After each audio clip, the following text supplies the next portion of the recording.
대통령 직속 국방혁신위원회가 오는 출범을 했습니다. 윤석열 대통령은 이 국방혁신위원회 위원으로 김관진 전 국방장관을 임명을 했는데요. 역대 국방장관 중에 가장 강성이라는, 북한에서도 가장 싫어한다는 김관진 전 장관. 자, 과거 모습 한번 보고 얘기 시작하도록 하겠습니다. 북한과 1대1로 싸우면 우리가 이길 수 있습니까? 집니까? 이거 전쟁을 하게 되면 결국 북한은 멸망하게 되어 있습니다. 쏠까요 말까요가 나온다든지 자동으로 움직인다. 언제까지? 적이 굴복할 때까지. 예. 안거역 쪽 김관진 등을 죽여주기라! 좋아, 김관진!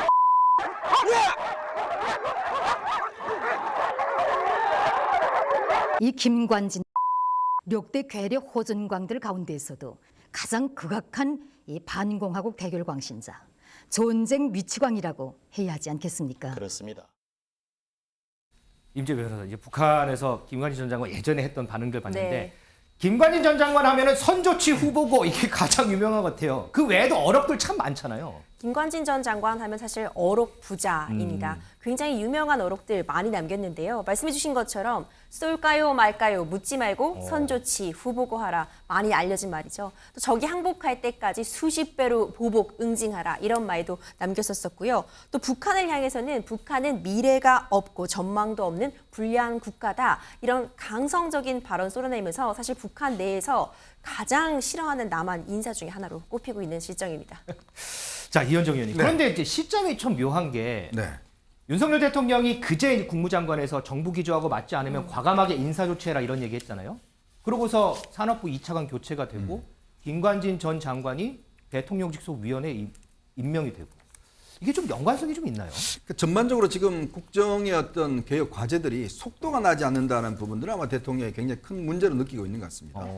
지금 일단 탈원전 이후에 한전의 어떤 문제라든지 또 여러 가지 지금 4대강 문제라든지 등등 여러 가지 문제가 사실 공무원들의 어떤 뭐 저항도 있겠지만 네. 또 장관들의 어떤 능력 부족이라든지 추진력 부족 이런 것 때문에 뭔가 국민들이 가시적으로 지금 느끼는 변화가 나타나지 않고 있다. 이런 어떤 고민들이 전반적으로 깔려 있는 것 같고요. 네. 그 가운데서 이제 김관진 장관을 이번에 대통령 직속 국방혁신위원회 부위원장으로 사실상 임명한 것은 국방 분야 같은 경우는 지금 큰 변화가 있습니다. 뭐냐면 일단은 북한이 이제 핵을 가졌다는 것을 이제 공형식화한 거거든요. 네.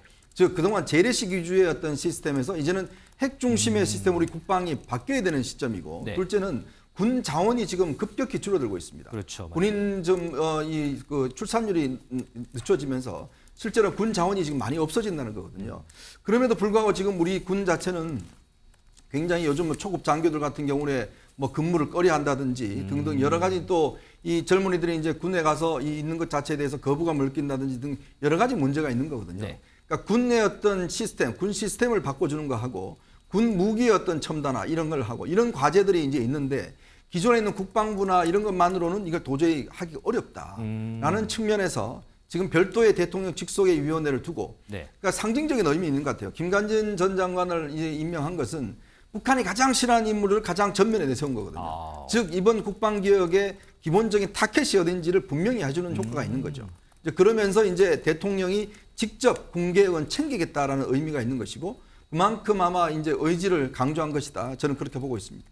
자, 그런데 공교로운 건요, 이 김관진 전 장관과 윤석열 대통령 과거에 악연이다 이런 말도 좀 나왔었거든요. 그래서일까요? 야당에서는 이거 코미디 아니야? 이런 비판도 좀 쏟아집니다. 그 목소리 좀 듣겠습니다.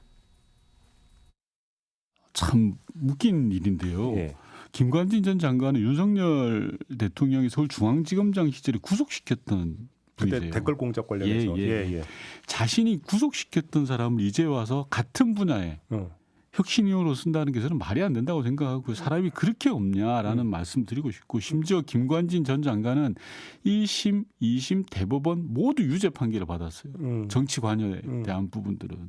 이런 분을 어떻게 우리 군의 혁신하는 업무를 맡기는 건지 정말 코미디 같은 일이고, 이번 인사는 저는 극우 보수층을 고려한 인사 아닌가? 그리고 국정 운영에는 단일도 도움 안 되는 인사 참사라고 저는 생각합니다. 임재 변호사.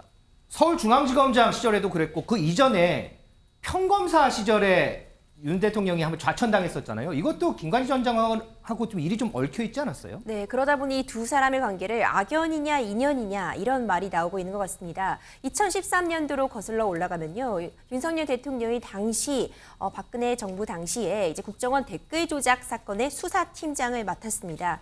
이때 수사를 진행하다가 원세훈 국정원장을 이제 공격을 하게 되면서 마찰을 믿게 됐고요. 결국 이때 당시에 업무에서 배제가 되게 됩니다. 근데 이제 윤 대통령이 국정감사장에서 나는 외압을 폭로하면서 사람에게 충성하지 않기 때문에 이런 말씀을 드리는 거다. 이런 또 유명한 또 어록을 남기기도 했죠. 그렇죠. 이후 정직 징계를 받았고요. 평검사로 좌천이 되게 됩니다. 하지만 3년이 채 지나지 않아서요. 이제 취임한 문 대통령이 핵심 조직이라고 할 수 있는 서울중앙지검장에 임명을 하게 되면서 또 화려하게 복귀를 하게 됐고요. 다시 국정원 댓글 조작 사건에 대해서 수사를 시작하게 되면서 당시 김관진 전 국방부 장관이 구속 기소된 바가 있습니다. 이 정도면 정말 인연은 인연이라고 할 수 있을 것 같네요. 장현준 변호사. 그런데 이제 김관진 전 장관 아직 이 사건 최종 판결 안 나왔잖아요. 그래서 지금 복귀하는 걸 두고 여러 시선들이 있는데 뭐 명예회복이라는 얘기도 있고 이거 너무 아직은 좀 부적절한 거 아니냐 이런 시각도 있고 어떻게 좀 보세요? 일단 명예회복이다라는 일각의 이야기들은 너무 좀 섣불리 나간 이야기다라는 생각이 듭니다. 지금 네. 현재 김관진 전 장관 재판 중입니다. 심지어 항소심에서는 2년 4개월의 유죄 판결도 나왔었고요. 대법원에서도 그 댓글 공작 혐의에 대해서는 유죄 취지인 것이고 일부 혐의에 대해서는 무죄 취지로 파기환송해서 지금도 재판이 기속 중이며 언제 확정될지 알 수도 없는 상황입니다. 그런 상황에서 대통령이 위원으로 임명을 했다라고 해서 명예회복이 된다라고 한다면 대통령의 임명으로 재판에 영향을 미칠 수 있겠다는 이야기가 되기 때문에 저는 이건 굉장히 위험한 발언이라고 생각을 합니다. 그것보다는 대통령께서는 야당 대표가 지금 현재 재판 진행 중인 피고인, 범죄 혐의자여서 만나지 못한다는 말씀하시지 않습니까? 김관진 전 장관 또한 댓글 조작 혐의로 지금 재판을 받고 있는 분입니다. 네. 그런 분을 안보와 관련된 중요한 직책에 임명하시는 것, 내정하시는 것, 이걸 국민들이 보시기에 과연 공정하다, 동일한 선상이다 이렇게 평가하실지 의문이 듭니다.